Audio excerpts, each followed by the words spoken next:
This is to help you with the Delta Math assignment for Algebra 3 for May 4th to 8th. There were two sections that a lot of people were having trouble with. The first one was the one that said function equality, level 1. And it gives you two equations, and it asks you for the points of intersection. And the easiest way to do this one, let's see, I went ahead and already just enter that in your DESMOS. I think that's the easiest way to do this, is to use DESMOS. You could also use a graphing calculator. If you just enter that in DESMOS, the first equation, then enter this in the second equation. If you do this in the graphing calculator, you'd have to find the absolute value symbol. And I think the easiest way to do that is to use the catalog feature at the very bottom. If you look at the graphing calculator, you will see it says catalog in blue. So hit the blue button and then catalog, and then look for where it says ABS for absolute value, for ABS, and that'll give you your absolute value symbol. But once you have those graphed, and I just went, there was this little home button right here that I pressed to, that gives you a pretty good screen so I can see everything on the screen. And then it asks for the points of intersection. And I noticed, let's see, here's one. So I'm just going to click on that, and that automatically, that gives me the point that they want. And I think they wanted it just to the nearest hundredth, so only 2 decimal places. So for that one, you would write negative 6.81, comma, negative 1.09. Just round it to 2 decimal places. But you're not done, because they asked for all the points of intersection. So then here we see, here's another point of intersection. Just hover over it, and it'll tell you negative 2.31, 3.86, round that to the nearest hundredths. And then here is one more, 1.72 and 4.51. Just round those, and you would write all 3 of those ordered pairs, depending on what it asked. But if it asked for, what are all the points of intersection, you would just hover over those and write all those ordered pairs. Another type of problem, another section that people were struggling with, is the quadratic word problems.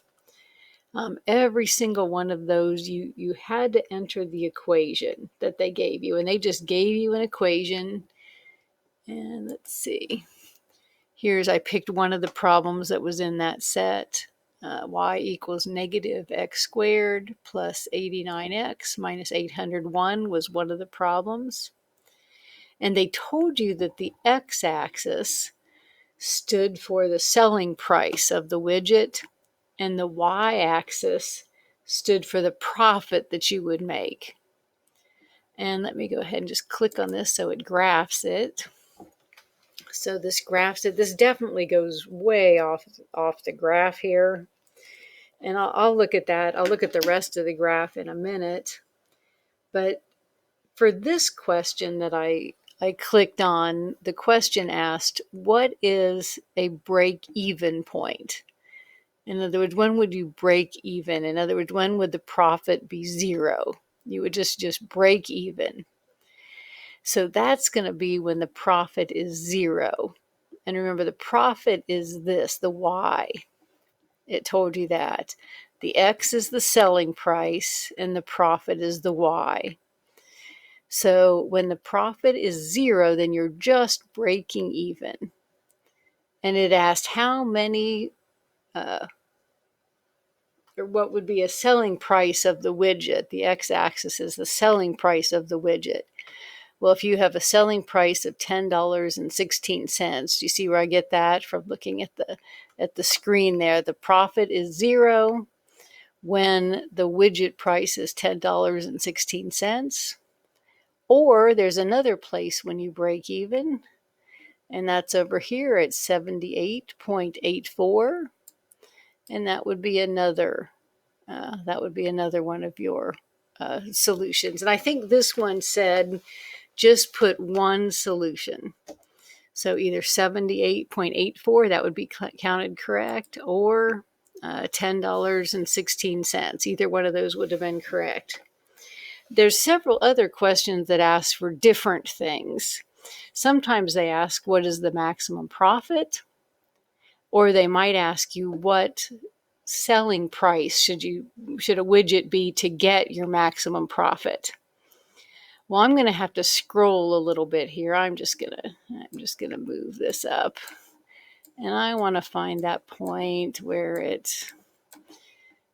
I could have zoomed out a little bit more, but I'm just going to scroll up, and I want this point right here. And I'm going to click on that very point. And that point is where I have a maximum. Remember, the x coordinate stands for the price of the widget to get a maximum. So the price of the widget to reach a maximum is the x coordinate. So that's going to be $44.50. If the question would have asked me, what is the maximum profit? Remember, the y coordinate is the maximum profit. So the maximum profit would be $1,179.25. So you just have to see what they are asking.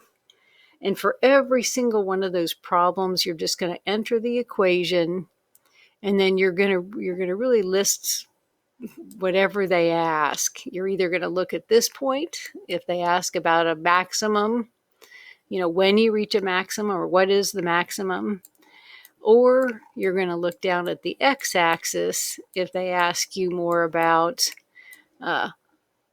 your break-even point, or when something hits the ground. That would be that point also. If it was a projection problem and they ask, when, how far does it travel before it hits the ground, or when does it hit the ground?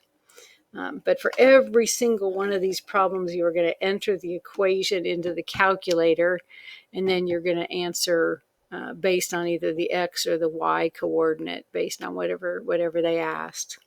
Hope that helps. Good luck with those, and let me know if you have any more problems. Those.